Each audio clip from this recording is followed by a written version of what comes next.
இன்றைக்கும் வைணவர்கள் அவர்கள்லாம் உள்ளபடியே உரைப்பான வைணவர்கள் இருக்கிறாங்க இல்லையா, அதாவது வீர வைணவர்கள். அந்த வீர வைணவர்கள் அவர்களுடைய மதத்துக்கு மத கோட்பாட்டோடு உரைப்பா இருக்கிறாங்க. அவங்கெல்லாம் சிவன் கோயிலுக்கு வரமாட்டாங்க, சிவன் கோவிலுக்கு வரமாட்டாங்க, சிவன் கோவில் பிரசாதத்தையும் எடுத்துக்க மாட்டாங்க. நாம தான் என்ன பண்ணணும் சொன்னா அங்கேயும் போவோம், அங்கேயும் போவோம். இப்ப அந்த வைணவ குடும்பத்துல இந்த பெண்ணு வாழ்க்கப்பட்டுட்டா வழிபாடு செய்ய முடியல, வழிபாடு செய்ய முடியல. என்ன பண்றதுன்னு யோசனை பண்ணா இல்லையா, அவங்க பின்னாடி மாட்டு தொழுவத்துல கன்று கட்டுகின்ற ஒரு முளைத்தறி இல்லையா பார்த்தா, இதுதான் சிவலிங்கம், இதுதான் சிவலிங்கம்.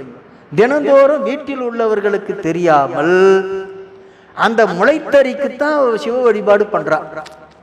அதுதான் கன்று ஆப்பு, கன்று கட்டுகின்ற ஆப்பு. அதிலிருந்து தான் சிவபெருமான் அவளுக்கு அருள் பாலித்தான்.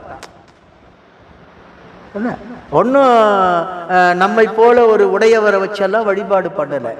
அதைத்தான் திருமூல சொல்றாரு, எந்த குறி வாயிலாக தன்னை நோக்கி வழிபாடு செய்கிறார்களோ அந்த குறியின் வாயிலாகவே அவன் அருளை கொடுக்கக்கூடியவன், அருளை கொடுக்கக்கூடியவன் என்று பேசுகிறார்.